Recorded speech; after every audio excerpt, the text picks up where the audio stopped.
Hi there, it's Jen from modernmedicinelady.com and the Empathic Woman System, and I'm so glad you're here. Welcome. So right now I want to talk a little bit about what I have discovered is one of the biggest mistakes that I think many of us highly sensitive empathic women make when it comes to trying to control our abilities. And I know what it's like. I know what it feels like to be so overwhelmed by all the thoughts, the feelings, the visions, the energy, the intensity that I just want to go back to bed, pull the covers over my head, put my fingers in my ear, and sleep for a year and just not deal with it. And I also know what it's like to not want to feel these things and not be able to stop them.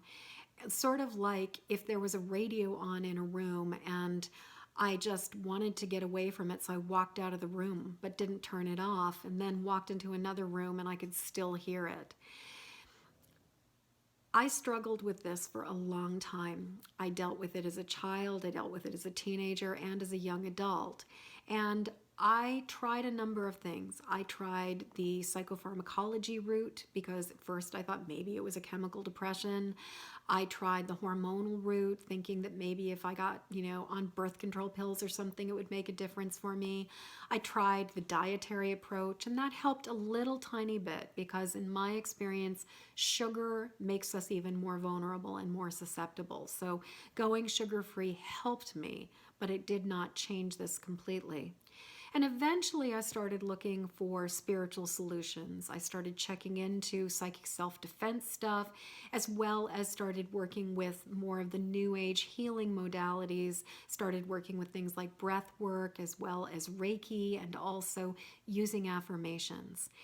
And while most of these things might have brought me 5, 10, 15, 20 minutes of relief and helped me to feel better, and also gave me the energy to go forward with my life, what I found was that within a very short period of time, I was slipping back into that same sensitivity.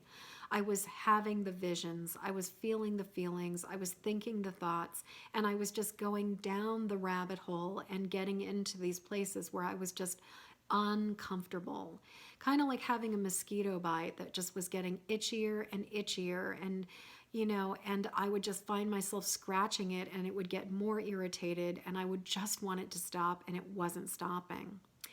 And certainly while using some of the grounding techniques, like learning how to put a bubble of light around me, that was somewhat helpful.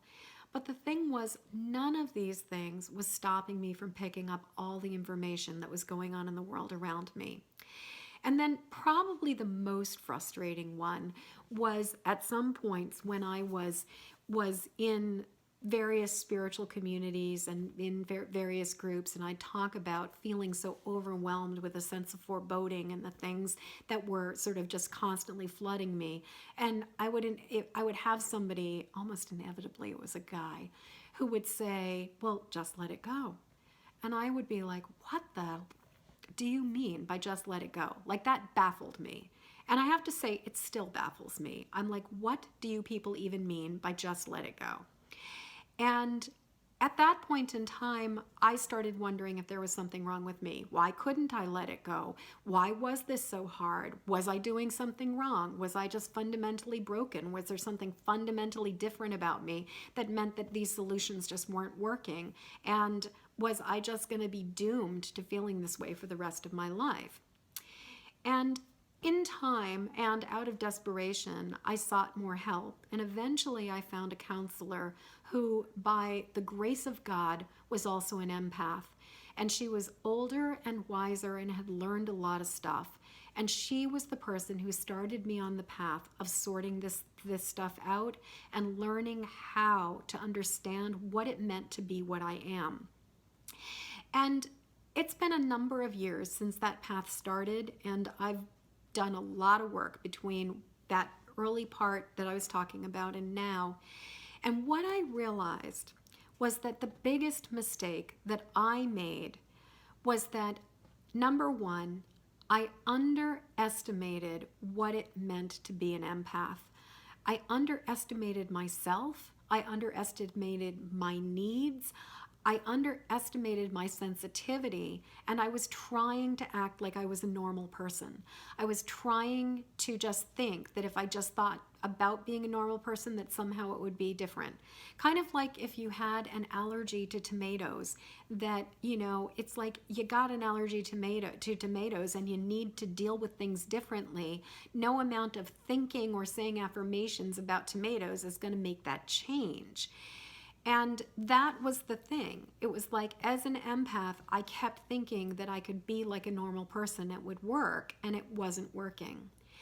And that's the first part of the mistake. The second part of the mistake is that because I thought I was going to function like a normal person, I was seeking solutions that worked for ordinary people and assuming that those ordinary solutions were going to work for somebody like me.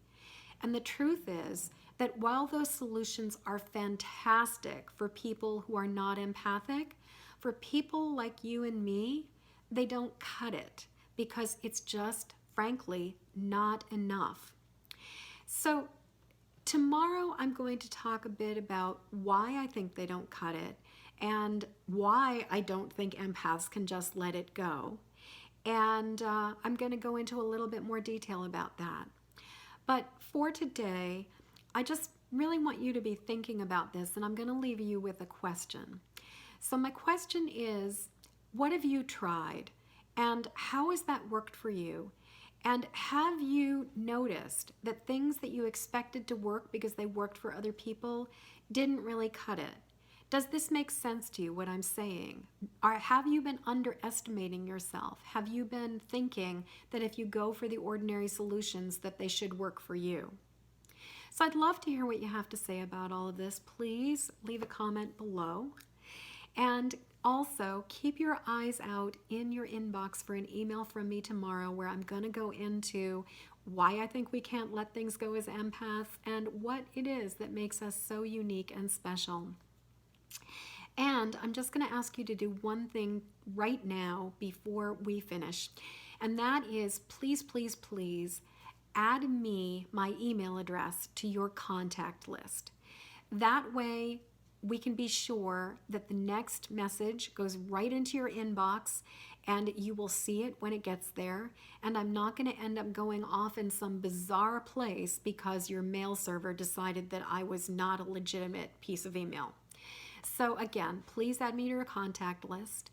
And until I see you tomorrow, I am wishing you peace and ease and hopefully some good realizations and discoveries about what it means to be an empath for you. So I will see you later. Bye.